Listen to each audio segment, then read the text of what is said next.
আমন, কোথায় যাচ্ছ? বাবাকে নিতে। বাবা কোথায়? এয়ারপোর্টে? হ্যাঁ, বাবা।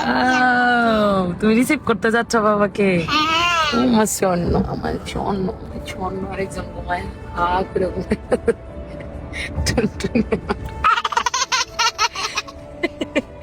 উঠে গেছে। থাক, ঘুমা, ঘুমাও মা, ঘুমাও, ডিস্টার্ব করবো না। থাক।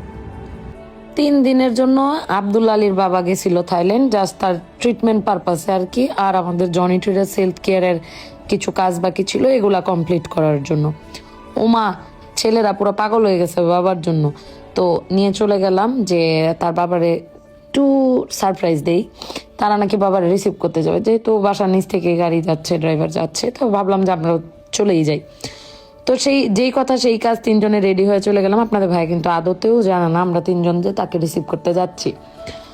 সো যা মানে এটা হচ্ছে এই যে মানে আমরা এয়ারপোর্টে ঢুকে এই মানে এই গেট দিয়ে ঢুকছি, ঢুকে জাস্ট অন্য গেট দিয়ে পাস করবো। তো আব্দুল্লাহ আলী এখানে দুষ্টামি করে করে যাচ্ছিল আর কি।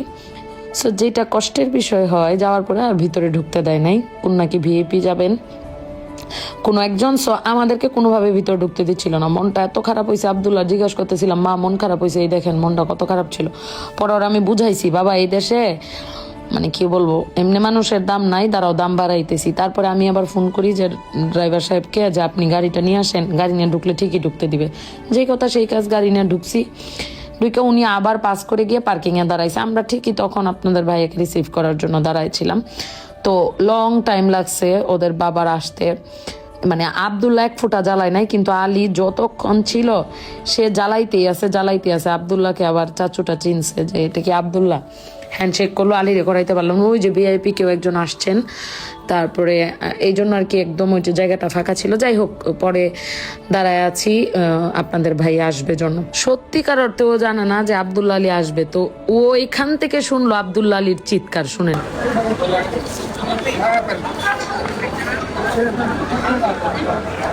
বাবা আসছে, বাবা আসছে, আলী বাবা আসছে, দৌড় দৌড়, চলো চলো আমরা যাই।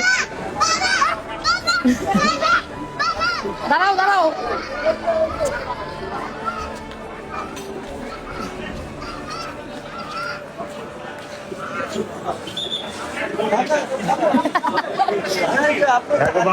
আলী আসো, আলী আসো, আলী আসো, আলী আসো, আব্দুল্লাহ আসো।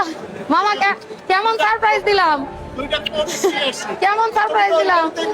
আরে আমি ওই গাড়িতে আসছি, আমি মিথ্যা কথা বলছি। ব্যাস এই তো, এইভাবে এই মাস্টারকে সারপ্রাইজ দিলাম। সত্যি কথা আমারও মন চাইতেছিল যাইতে, আবার এক সময় তো নিজে একাই যাইতাম ওকে রিসিভ করতে। এখন তো আর তা হয় না, সাঙ্গ পাঙ্গ আছে 2 জন, তো সবাইকে নিয়ে চলে গেছিলাম। আর আমার শাশুড়ি মা বাসায় ছিলেন, মানে গাড়িতে জায়গা হবে না, এই জন্য মারে নিতে পারি নাই, নাইলে মাও যাইতো আর কি। তারপরে আসলে সত্য কথা বলতে তাদের বাবার লাগেজে কি, তাদের জন্য যে এত গিফট আনছে, পুরা 2 লাগেজ ভরা খালি তাদেরই জিনিস ছিল। তো আয়শায় আলী ঘুমায় গেছে, কিন্তু আব্দুল্লাহ ঠিকই সজাগ ছিল। আর ওর বাবা এক এক করে পুরা লাগেজ থেকে সব বের করছে। সবচেয়ে মজার বিষয় হলো আব্দুল্লাহর জন্য বালিশ আনছে থাইল্যান্ড থেকে, চিন্তা করা যায়।